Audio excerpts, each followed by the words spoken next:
Got a serious question for you. Are you sick and tired of being sick and tired of the American way? And are you looking for a way out? If the answer is yes, this is the video for you. Blaxit may be the cure for what ails you.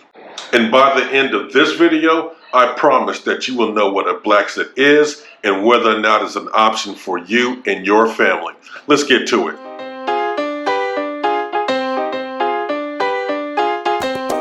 Ya no sabes lo que pasa. El primer verso, papi. Yeah. Lo que manda aquí la clave. This is the Blaxit moment, and I'm your Blaxit guide, Big Will. Now, before we dive in, I need to take just a moment to speak to my beloved repeat offenders. Yes, we have changed the name of the show. No, that doesn't mean you won't be getting all the good information there is about Panama. And based on the current climate in the United States, we just felt it was best to extend an opportunity to help as many people as possible to Blaxit and have a chance at living their best lives just like we found out. Many of the steps and processes that we discuss here are really applicable to anyone regardless of their Blaxit destination. That said, rest assured you'll still get all those hotel snob recommendations, fat boy approved restaurants, day in the life episodes, and all the stuff that you already loved about the show. Aye. But Will, what is a Blaxit? Great question. Wikipedia defines Blaxit as a social movement that promotes the expatriation of Black Americans from the United States to destinations abroad. It is a combination of the word black and exit. So a Blaxit really is just leaving the US as a black person. Deuces.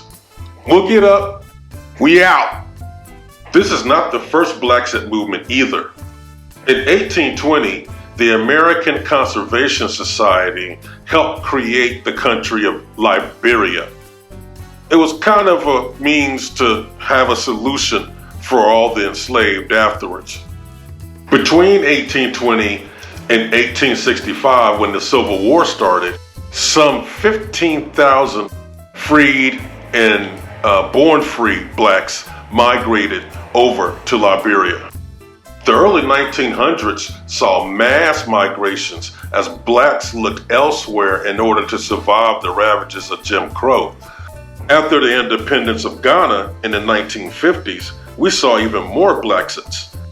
You had names like Josephine Baker, Maya Angelou,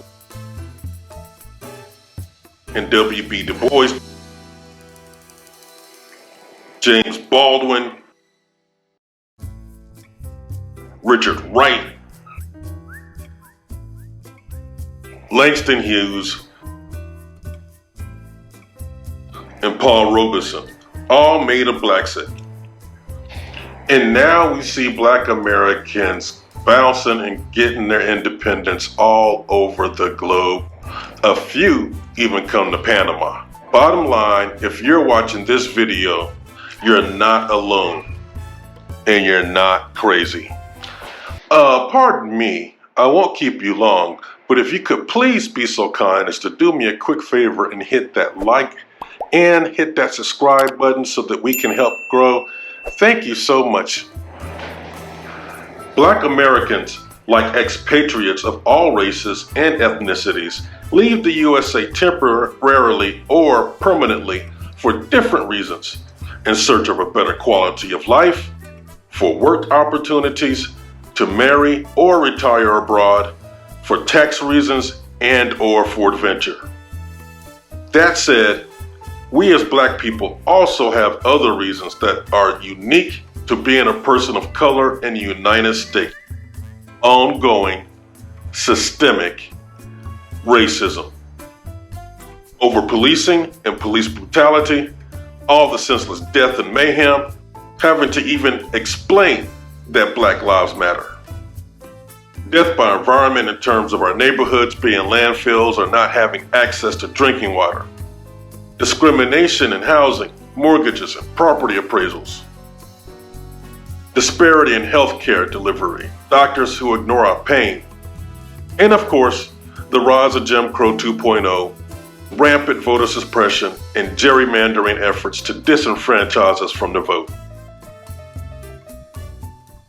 This is a question you're really going to have to answer for yourself.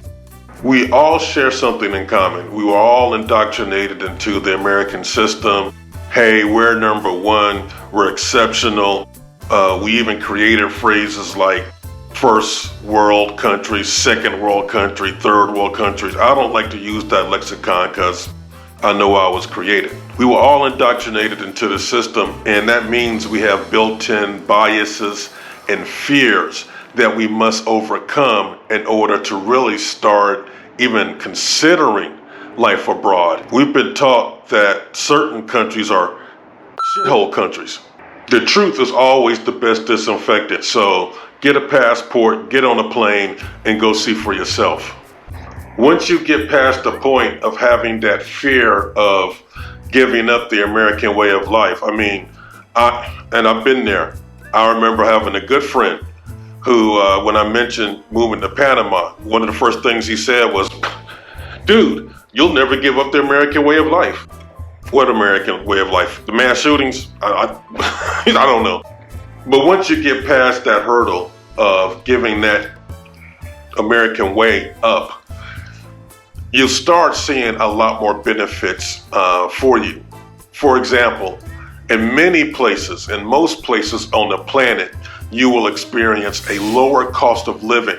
You will be able to do and live the same lifestyle you're living right now there. Also, most places on the planet have a much easier ease of living. It's not as hectic. Americans, we work ourselves to death. Being tired is like a badge of honor. It makes no sense. And of course, there's just safety. Crime rates are much lower in other places. They don't have the proliferation of guns. So, to truly ascertain if Blaxit is a really good option for you, there's some questions you must ask yourself. Number one, income. How are you going to support yourself there? In most cases, these places are just like the US. You're not going to be able to work locally in another country until you have their version of a green card. Start looking at remote work. It's a great option. In regards to remote work, going back to that cost of living thing, you won't have to earn as much money in a lot of places in order to enjoy the same standard of life. Question number two, can you get a visa for a long-term stay in that country? That's very important. There's a lot of rules. Different countries have different rules on visas. You need to start researching that stuff and figure out what the rules are. And a lot of countries have different kinds of visas. Panama has at least 5 different kinds of visas, and most of them are pretty easy to get. What about healthcare?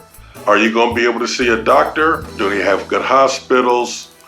What kind of insurance do you need? Do you need insurance, or do they have socialized medicine and just by being there, you're good? And then the last question, for those of you that have kids, what about education? Are you going to homeschool?